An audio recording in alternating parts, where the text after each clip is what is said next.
we have fun words like domain and range, not only do I want you to think of take the x's, make them y's, take the y's, make them x's, okay? And, as well as flipping x's and y's.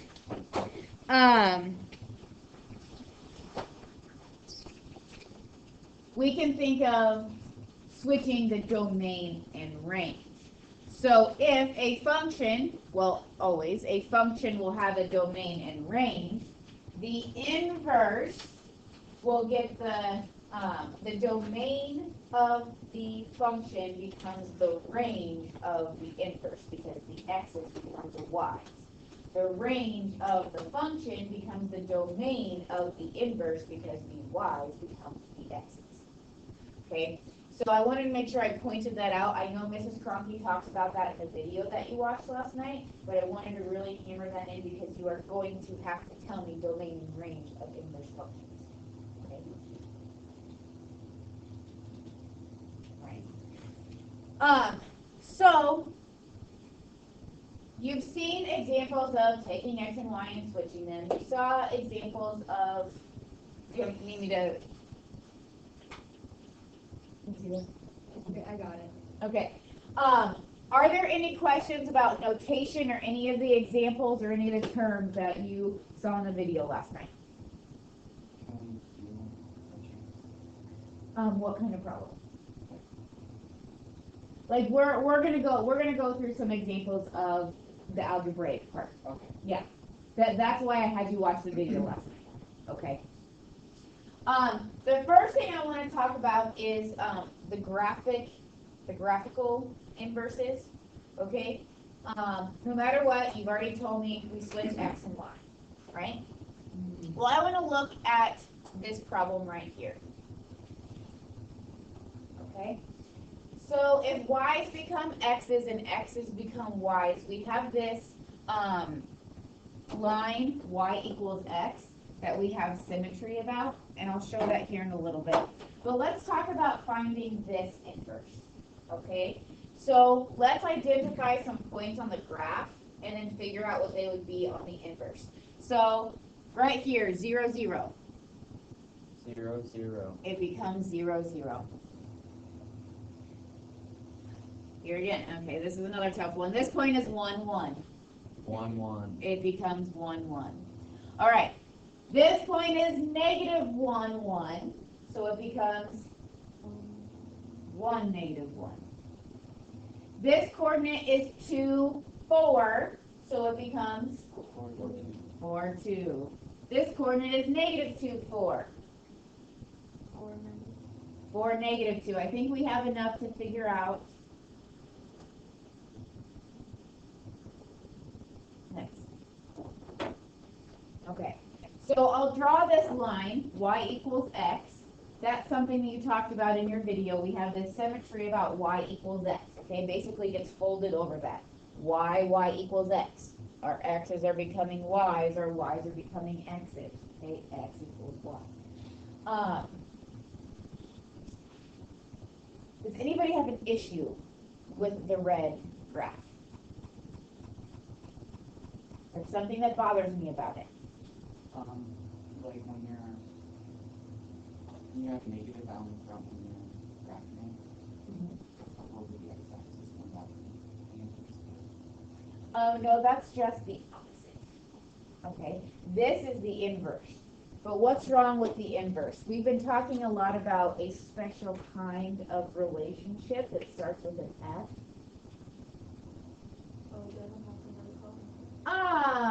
This does not pass the vertical line test, does it? Which means this red graph is not a function. Which means this graph, y equals x squared, really doesn't have an inverse. Okay? That graph is not a function, so it's really not the inverse of y equals x squared. Okay? So I want to, if we were going to talk about y equals x squared having an inverse, we would have to restrict the domain, okay? So if I put up only half of that parabola, what would the inverse look like?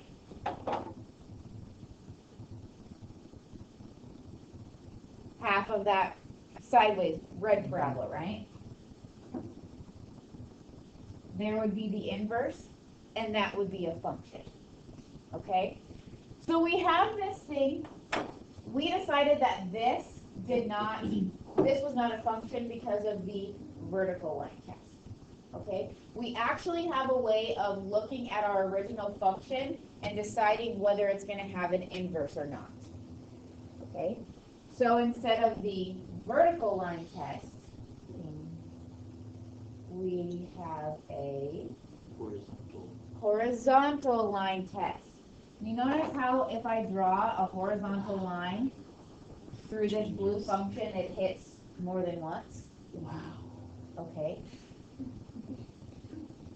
All right. The horizontal line test tells you if your function has an inverse.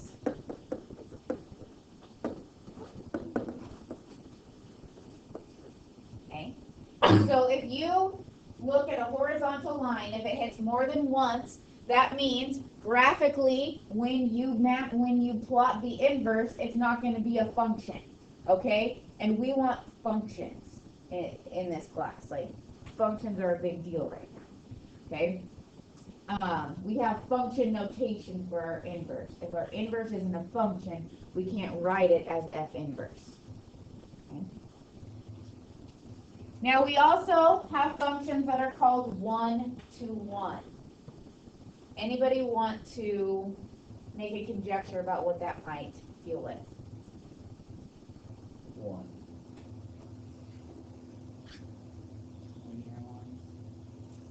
It's not just about linear. Okay, it's about special kinds of functions. Okay, so what would happen if we passed the vertical line test and the horizontal line test? Okay, we would have a function that has an inverse, right? Okay.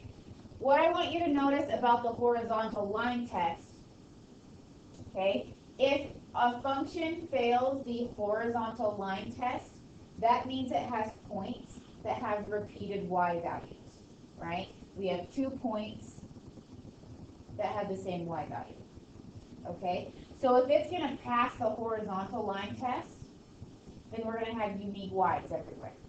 So if it passes the vertical line test, we don't repeat any x's, and it passes the horizontal line test, we don't have any y's that repeat, then our function is one-to-one. So there is one input per one output. Our function is one-to-one. It is a function, and our function has an inverse.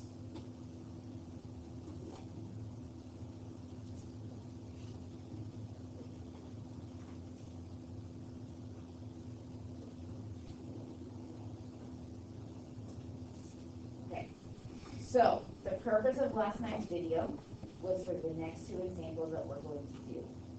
Okay? Last year in Algebra 2, you did inverses, and you solved for inverses. And on the video, Mrs. Cronky did 1 or 2 examples. I can't remember. I watched it, but I can't remember how many. 1 or 2. Can you remind me? 2? I think she did 2 quick ones, right? Okay. Those were similar to what you saw in Algebra 2. Now you're in pre-calculus, we're stepping it up a notch. We're going to get a little more complicated, and I'm going to ask you for domain and range. Okay? So, the first one we're going to look at is this.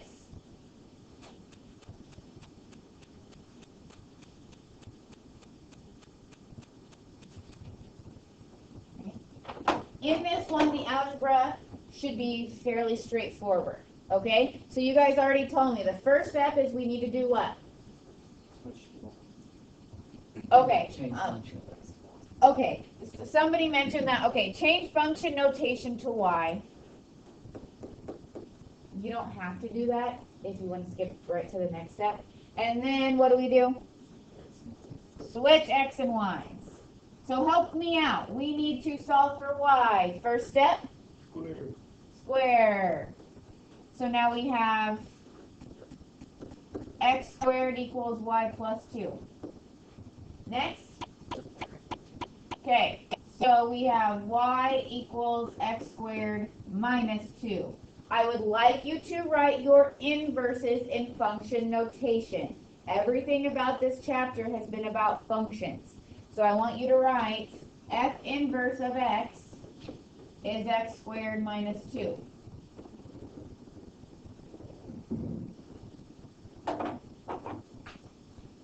Okay. I'm going to ask you to identify the domain and range.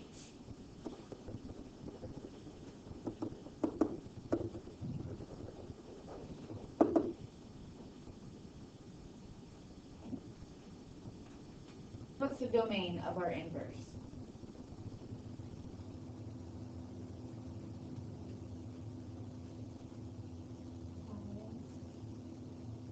Is it all real numbers? Let's think about our original function first. Okay. Our original function is the square root of x plus 2. What does that look like? The square root shifted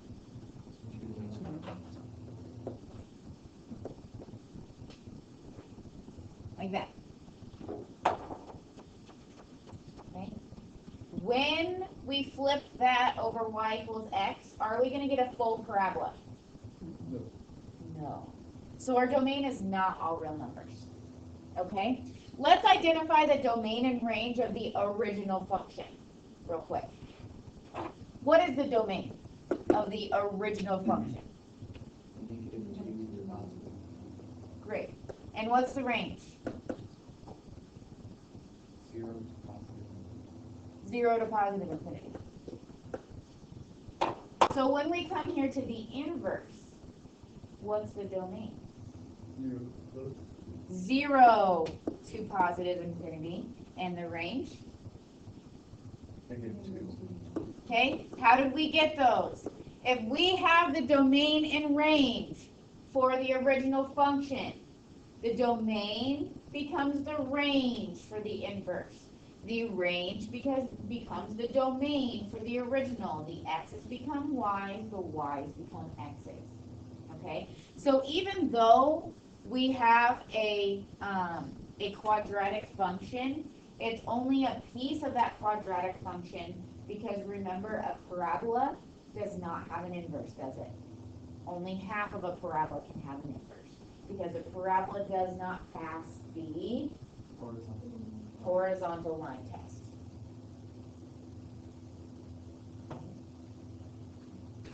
It is okay back there? Questions? Okay. It is important to consider the domain and range of the original function when you're looking at the domain and range of the inverse. All right. Here is where the algebra gets fun. Ready?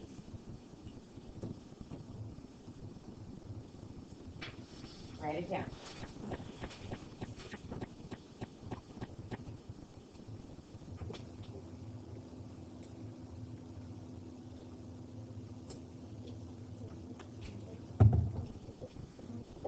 Okay, so we like to change f of x to y.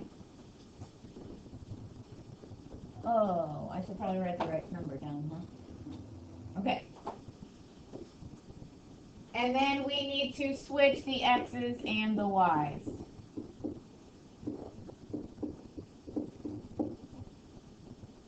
And now we need to solve for y. Suggestions on how to go about doing that. Well, I don't know if I'd multiply by the entire reciprocal, okay, because then that would move everything over here. But maybe we could just multiply by the denominator and just get rid of the fraction. Okay, so let's multiply each side by the denominator.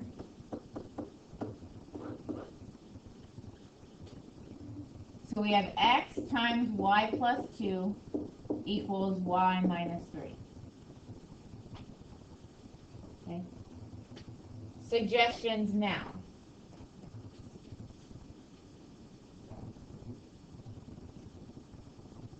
Okay. Problem with that though is we still have a y right here. Okay. That would get us y equals, but we have to have everything in terms of x. Okay. So do we have more than one y? Okay. Would it be a good idea to try to group them together? Okay, let's try that. So what we can do is we can multiply this x through, and then we can get the y's together and maybe everything else on the other side. So if I keep xy over here and subtract this y over, and then move the 2x to the other side like that, now I have my y's on one side, so at least they're grouped together. But I still have two y's that I can't combine.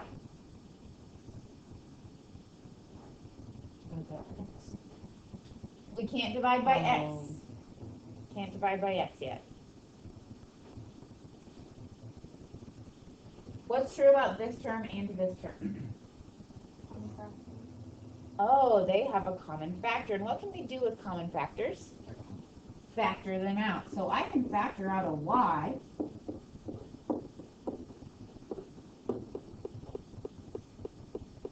And now what can we do?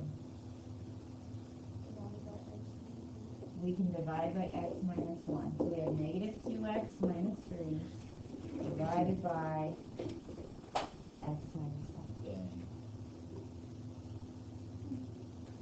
Okay. So function notation, f inverse of x is negative 2x minus 3 over x minus 1.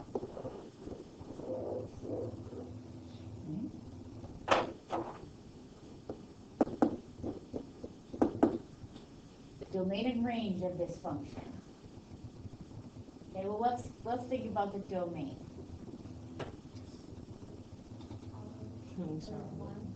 Everything but 1, because that would make our denominator 0, right? So all real numbers except for 1. How do we identify the range of this?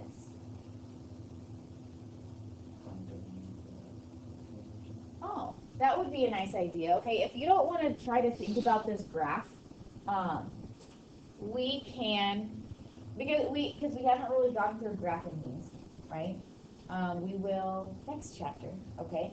But if you don't want to think about what this looks like, to think about the range, what we can do is we can travel back up here to the original function and consider this domain. So what's the domain of the original function? Everything except negative 2. I think that's what I heard a few different times, right? Okay, so if the domain of our original is everything but negative 2, then the range of our inverse is everything but negative 2.